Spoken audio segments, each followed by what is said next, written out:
কিছুটা এরকমটা নীল বিদ্রোহের সময়কালে কোটের যে অংশ যেটা ব্রিটিশরা পুরোটা দেখো ভালো করে এই জায়গাটাতে ওপরগুলো কিভাবে কাজ হচ্ছে তোমাদেরকে দেখাচ্ছি। প্রতিমাটা নীল বিদ্রোহ আর সাদা রঙের মুসলিম। দমদম তরুণ দল মানেই প্রতি বছর পুজোতে নতুন কিছু দেখা, আর এবছরের পুজোতে আমরা কি দেখব সেটা দেখার জন্য তো অবশ্যই চলে এসেছি দমদম তরুণ দলের পছন্দের পুজো, বলা যেতে পারে আমার বাড়ির পাশের জোন একদম বলা যেতে পারে সেটা। এবছরের শিল্পী প্রদীপ দাস, তার কাজের মধ্যে আমরা দেখেছি খুব ডিটেল থাকে, যে কোনো বিষয় নিয়ে তিনি যে কাজ করেন সে খুব ডিটেলভাবে থাকে। এবছর চলো কি দেখবো সেটা আমরা ভিতরে গিয়েই দেখা যাক। আচ্ছা, প্যান্ডেলের সামনে দুটো ব্যানার রয়েছে, তাদের আমি এখান থেকে তো ওইভাবে দেখাতে পারছি না, ওপরটা দেখাই। ওপরটা খানিকটা এরকমটা, ঠিক আছে, এরকম ডিজাইন করা। এবার আমি ডিটেলে দেখানোর জন্য আমাকে ভিতরে যেতে হবে। ভিতরে প্রবেশ করার পরেই আমরা দেখতে পাচ্ছি বেশ কিছু জিনিসপত্র। এখানে একটা গিটার দেখতে পাচ্ছি, ঠিক আছে, গিটারটা মানে ফোক ব্লুজ এই যে টোটাল লেখা রয়েছে এরকম একটা এরকম রয়েছে, সামনেই রয়েছে, এবং এখানে বেশ কিছু কাজ চলছে। আমরা জানি এখানে থিম নোটটা থাকবে, এই ধরনের কিছু কাজ চলছে সামনের দিকে। এবার যে সেকশনটা আমরা দেখবো সেটা একটা এরকম একটা বিশাল একটা টানেলের মধ্যে দিয়ে আমরা প্রবেশ করব মণ্ডপের ভিতরে। এখানে এই যে নীল গাছ, সে নীল গাছ দেখানো হয়েছে এবং ফুটি কার্পাস সেই গাছ এখানে দেখানো হয়েছে। অ্যাকচুয়ালি নীল বিদ্রোহ এবং মুসলিম এই দুটি জিনিস নিয়েই এবছর সেজে উঠতে চলেছে দমদম পার্ক তরুণ দল। 1859 নীল বিদ্রোহের যে সময়কাল সেটা। এই জায়গাটাতে একটা সেকশন রয়েছে যেখানে এই নীল দিয়ে যেগুলো আর কি বানানো হয়েছে সেগুলো এখানে রাখা রয়েছে, এগুলো আরও ইনস্টল হবে এই অংশটা। প্যান্ডেলটা তো দূর থেকে দেখলে কিছুটা এরকমটা, তো আমি সামনের দিকে এগোলেই দেখতে পাচ্ছি বেশ কিছু মানুষজনদের, ঠিক আছে, এখানে তাদেরকে রাখা হয়েছে, মানে সেই নীল বিদ্রোহের সময়কালে যে সমস্ত মানুষ তাদের প্রতীকী হিসাবে এগুলো কিন্তু রাখা হয়েছে এখানে। যেটা আমি বলছিলাম যে অরিজিনাল মসলিন এবং নীল বিদ্রোহ নিয়েই যেহেতু এখানে, তো সেই জিনিসগুলো এখানে টোটাল এক্সিকিউট করা হবে পুরো অংশটা জুড়ে। কিছু দূর এগানোর পরেই আমি দেখতে পাচ্ছি এখানে একটা আর্ট ওয়ার্ক রয়েছে এই অংশটা জুড়ে। এটা এখন এই মুহূর্তে প্লাস্টিকে ঢেকে দেওয়া, কেননা বৃষ্টি আসতে যাতে সমস্যা না হয়। ছোট্টভাবে বিভিন্ন জিনিস পরিস্ফুট হয়েছে এই অংশটার মাধ্যমে। যদি একটু এগিয়ে যাই, এখানে সবটা লেখা রয়েছে 1789 সালে ঢাকায় থাকাকালীন শিল্পী ফ্রান্সিসকো রেনাল্ডির তেল রঙে আঁকা মসলিন পরিহিতা বাঙালি মহিলার ছবি, ঠিক আছে, এটা হচ্ছে মসলিন পরে রয়েছে সেই ছবিটা। আরও একটি ছবি রয়েছে এখানে, পরপর 3টি ছবি যেটা মসলিন পরে রয়েছেন সেই জিনিসটা। সম্রাজ্ঞী নূরজাহানের কী লেখা আছে দেখো, 1627 সালে বিষান দাসের জল রঙে আঁকা ছবির অংশ এই ছবিটা। এই অংশগুলোই শিল্পী প্রদীপ দাসের যে কাজে সেটা কিন্তু ডিটেলের সাথে দেখানো হয়, প্রতি বছরই আমরা সেটা দেখে থাকি। চলে আসি অপোজিটের সেকশন, এরকম একটা করা হয়েছে যেখানে বেশ কিছু জিনিসপত্র আমরা দেখতে পাচ্ছি। এটা একটু কাছ থেকে দেখাই। বারবার ছেঁড়া সুতোয় গিট ছবিতে মুসলিম তাঁতি, আমাদের ভারতীয় মুসলিম তাঁতিদের একটি চিত্র এখানে ধরা পড়ছে। আরও বেশ কিছু জিনিস 20 শতকের গোড়ার দিকে এমব্রয়ডারি করা মুসলিম কাপড় ভিক্টোরিয়া অ্যালবার্ট মিউজিয়ামে যেটা সংগ্রহ করা আছে সেই যে ছবি সেটা আমরা এখানে দেখতে পাচ্ছি। নিচের এই অংশটা ঢাকা রয়েছে যেটা, সেটা কাঠ দিয়ে এরকম পায়ের যে অংশ সেটাকে কিন্তু করা রয়েছে, যেটা মণ্ডপের বিভিন্ন অংশে যেটা থাকবে আর কি। তবে এই সেকশনটা আমি যদি পুরোপুরি ওয়াইড দেখাই তাহলে ব্যাপারটা দাঁড়াচ্ছে ঠিক এরকমটা। আমরা প্রথমে তাহলে ঢুকলাম এই অংশটা দিয়ে, এবার ঢুকে যাব এর পরবর্তী যে অংশ সেখানে, অর্থাৎ মণ্ডপের আরও একটা সেকশানে। এখানে বিশাল মাপের যে কাজ সেটা হচ্ছে। প্রথমেই যেটা দেখতে পারবো রানী ভিক্টোরিয়ার একটা সুন্দর মূর্তি, বিশাল আকারের একটা সুন্দর মূর্তি, সেই মূর্তি এখানে দেখতে পাবো আমরা একদম মাঝের অংশটাতে, এবং তার ঠিক পিছনের দিকটাতে এই রকম কাজ রয়েছে।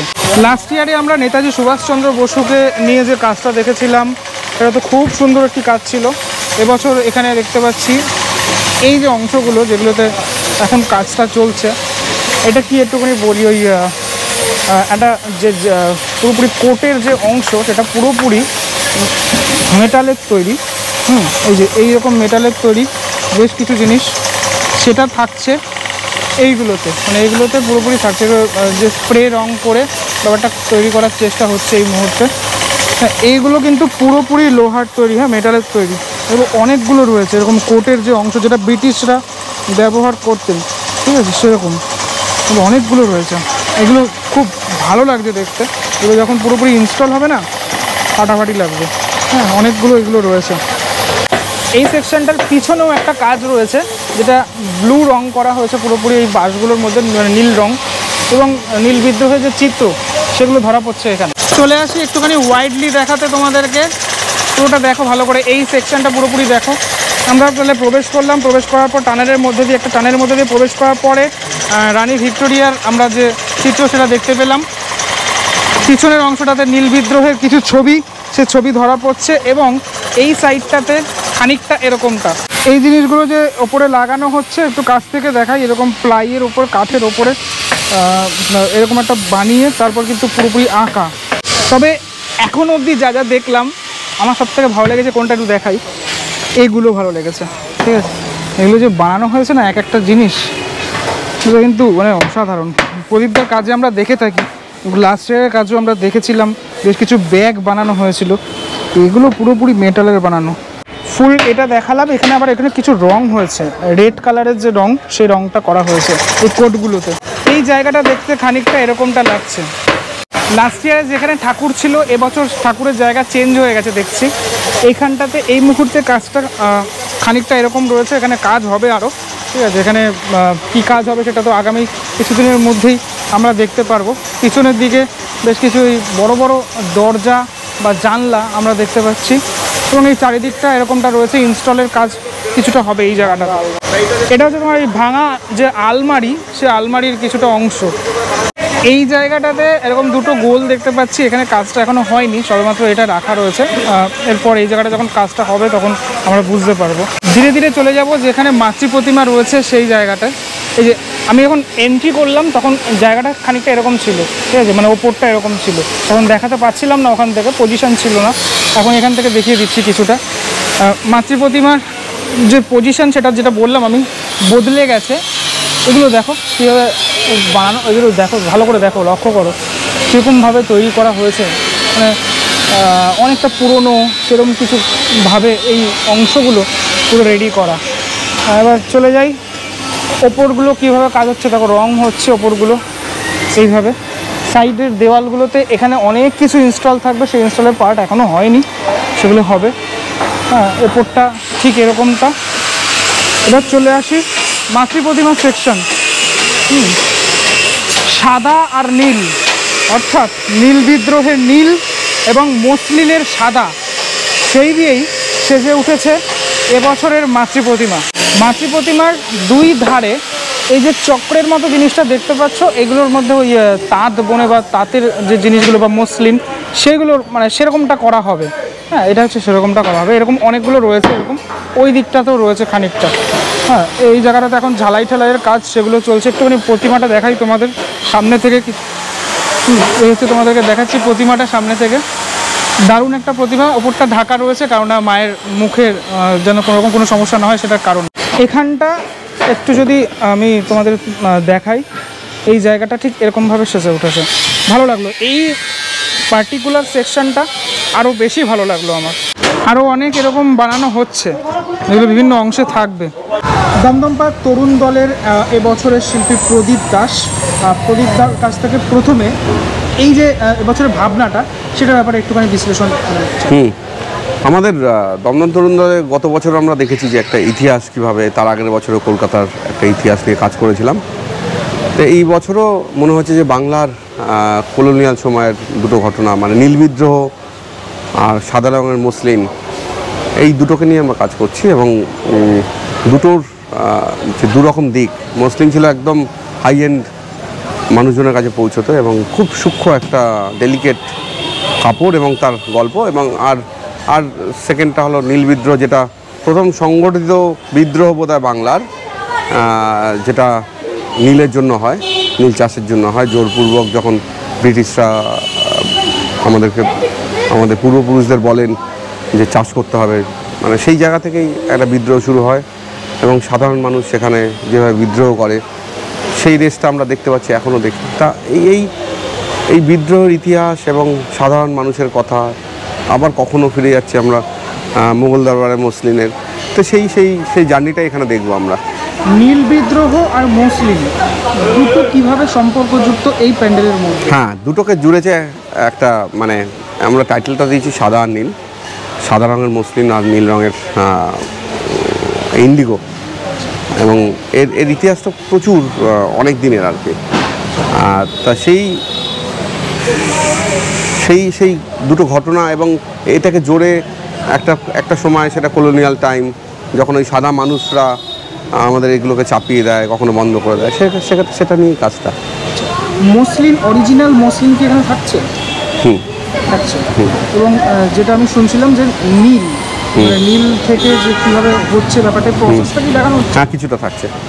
মানে আমি প্যান্ডেলের, কারণ আমরা নীল গাছ দিয়ে ডাই করেছি, পাতা থেকে সেটাকে ফ্যাট প্রসেসে গিয়ে তারপরে ফাইনালি বিভিন্ন শেডের ইন্ডিগোকে রাখা হয়েছে এখানে। প্যান্ডেলে ঢুকলেই লোক দেখতে পাবে যে দুটো, প্রথমেই থাকছে দুটো প্ল্যান্ট, দুটো গাছ, তার ড্রয়িং, কখনো অরিজিনালভাবে থাকছে যে ওই ফুটি কার্পাসের একটা ড্রয়িং থাকছে, আর নীল ইন্ডিগোর একটা ড্রয়িং থাকছে। আর আমি যেটা জানতে চাইবো যে এই যে আমি প্যান্ডেলে ঢুকলে নীল বিদ্রোহ সম্পর্কে বেশি জানতে পারবো, নাকি নীল চাষ এবং তার ইভলভ এটা বেশি জানতে পারবো? না, নীল চাষ তো কোনটা, বিদ্রোহটা। যে ব্রিটিশ সময়ে তো নীল চাষ ওদের প্রয়োজনেই করতে হয়, এবং মানে ধান চাষ করার থেকে অনেক বেশি তাদের কাছে, মানে বাধ্য হয়ে তারা করতে বাধ্য হয়েছিল যে নীলটা চাষ করছে, তাদের খাবার অন্ন নেই। তো সেই জায়গা থেকে নীল চাষের ইতিহাস তো অনেক প্রাচীন, মানে আমরা মানে ভারতবর্ষের ইতিহাসের সাথেই জুড়ে আছে সেটা। রানী ভিক্টোরিয়ার একটি মূর্তি রয়েছে, কেন রানী ভিক্টোরিয়ার সাথে কীভাবে সম্পর্ক? না, একটা ব্রিটিশ একটা মূর্তি আছে অবশ্যই, এবং খুব ইন্টারেস্টিং একটা স্কাল্পচার ওখানে ইনস্টলেশনের মধ্যে দিয়ে আছে, যে একটা লুম ভেঙে, একটা তাঁত ভেঙে যেন দাঁড়িয়ে আছে, যে ব্রিটিশরা আসার পর তো অনেক কিছু আমাদের বন্ধ হয়, আমাদের প্রাচীন অনেক শিল্প এবং প্রাচীন অনেক মানে ধারণা সব কিছু করে ভাঙা শুরু করে, তাদের মতন করে শিক্ষা স্বাস্থ্য ব্যবস্থা আবার শুরু করে দেয়। তো এবার আমাদের যে প্রাচীন যে জায়গাগুলো ছিল সেইগুলোই ভাঙতে ওদেরগুলো চাপানো হয়, সেই তার বিদ্রোহ, তার রিভল্ট, সেগুলো। প্যান্ডেলের ম্যাপিংটা সম্পর্কে একটু জেনে নিই। মানুষজন প্রবেশ করবেন এই টানেলের মতো, এটার মধ্যে থেকে প্রবেশ করে ঠিক কী কী দেখবে একটুখানি যদি শর্টে বলো। না, এটা তরুণ দলকে আবার নতুন করে দেখবে, মানে তরুণ দলের প্যান্ডেল যেভাবে দেখেছে ঠিক সেইভাবে নয়, একটা অন্যরকম চেহারায় মানুষ দেখবে। যদিও এখন খুব আর্লি স্টেজ, এখনও অনেক কিছু ইনস্টলেশন হয়নি, এখনও পুজো বেশ কয়েকদিন বাকি। হ্যাঁ, এখন ওই কাজগুলো চলছে, তবুও একটা ছোট জায়গা থেকে আবার একটা বড় ব্যাপ্তিতে গিয়ে মানুষ পড়বে, আবার আরেকটা জায়গায় গিয়ে মিলিয়ে যাবে, সেভাবেই প্যান্ডেলের পুরো ডিজাইনটা করা হয়েছে। নীল বিদ্রোহর সময় মানে ইমার্জেন্সি ঠিক নয়, কিন্তু এমার্জেন্সি বলা যেতে পারে, মানে যে সমাজ ব্যবস্থাটা ছিল তার কি কিছু চিত্র ধরা পড়বে? হ্যাঁ, নীল বিদ্রোহের কিছু ঘটনা আমরা দীনবন্ধু মিত্রের নীল দর্পণ বইয়ের রেফারেন্স রাখছি।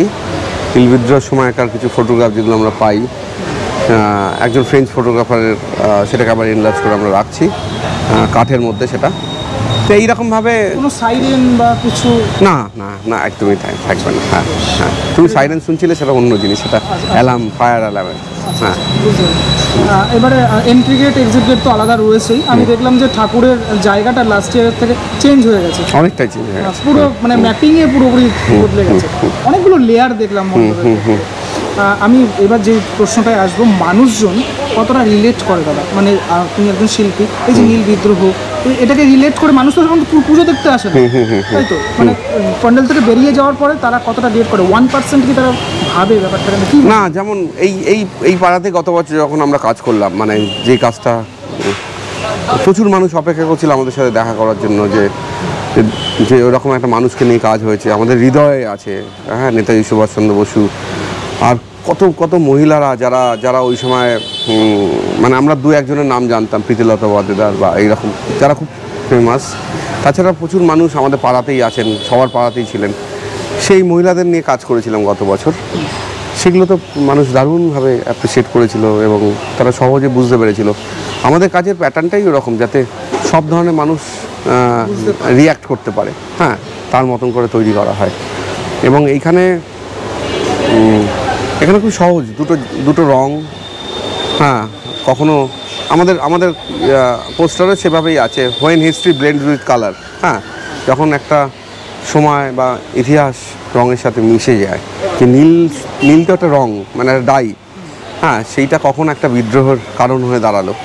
আবার মুসলিমকে কি যেভাবে বন্ধ করা হলো, যেমন অনেক মিথ আছে, আঙুল কাটা হয়েছিল। হ্যাঁ, একটা তো আমরা দেখেইছি যে আংটির মধ্যে দিয়ে পাস করে, সেটা আমরা রিসেন্ট দেখলাম যে এতটাই সূক্ষ্ম বা মিহি ওই কাপড়টা, এত ডেলিকেট ওই কাপড়টা, তো সেইগুলো তো থাকছে। হ্যাঁ, বেশ। আমি কবে উদ্বোধন রয়েছে সাধারণের জন্য? তৃতীয়ার মধ্যেই, আশা করি দ্বিতীয় রাত থেকে হয়তো হবে, আমি ঠিক জানি না, সেটা সময়ের সাথে সাথেই সেটা ঠিক হবে। তৃতীয়া ধরে চলুই আমরা, তৃতীয়া। এবং মাসাটে তো রয়েছে, সেই ব্যাপারটা যদি বলে দাও। হ্যাঁ, মাসাটে প্রচুর লোক আসবেন, সেটা তো আমরা এখনই বুঝতে পারছি, অনেকেই মানে ইয়ে করছেন। এবং মাসাট 30 তারিখ থেকে শুরু হচ্ছে। যারা চাইবেন, উৎসুক মানুষজন যারা একটু ভিড় কম থাকলেও মানে ফাঁকায় দেখতে চান, তারা ওই সময় আসতেই পারেন। সাধারণ মানুষকে যদি কিছু বলো পুজোটার ব্যাপারে। হ্যাঁ, সাধারণ মানুষ যার মনে হবে তারা নিশ্চয়ই বেরোবেন। হ্যাঁ, প্রত্যেককে বলবো যে মানে কলকাতায় একটা অস্থির সময়ের মধ্যে দিয়ে আমরা গেলাম, আমরা সবাই সাক্ষী দেখলাম একটা অদ্ভুত ঘটনার। আর যাদের মনে হবে যে বেরোতে পারেন, যে আমরা একটু অন্য ধরনের কাজ করি, যেই কাজগুলো অনেকেই করেন, সেই কাজগুলো দেখা উচিত, তারা দেখবেন। আসলে ভালো লাগবে। অনেক ধন্যবাদ দাদা, শুভেচ্ছা রইল। Thank you. যতদিন আমাদের সমাজ থাকবে ততদিন নীল বিদ্রোহ, মুসলিম, এগুলোর নাম আমাদের পরবর্তী জেনারেশন এবং আমরাও জেনে থাকবো বা জানবো। দিনের পর দিন এই জিনিসগুলো কিন্তু ইতিহাসের পাতায় রয়ে গেছে। সে জিনিসই এবছর দমদম তরুণ দলের যে মানে এবছরের উপস্থাপনার মাধ্যমে আমরা দেখতে পারবো। দুর্গাপুজো এখন তো আর শুধু দুর্গাপুজো নয়, একটা মানে বিষয় নিয়ে ওয়াইডলি সেই ব্যাপারটাকে নিয়ে গবেষণা করে শিল্পী এই কাজগুলো করে থাকেন। কেমন লাগলো ভিডিওটা সেটা আমাকে অবশ্যই জানিও। দমদম তরুণ দল কারা কারা প্রতি বছর আসো, দমদম থেকে কারা কারা দেখছো আমাকে কমেন্ট করে জানাতে পারো। পরবর্তী ব্লগে দেখা হচ্ছে খুব শীঘ্রই, ততক্ষণের জন্য বিরতি নেবো। ভালো থাকো সবাই, টাটা।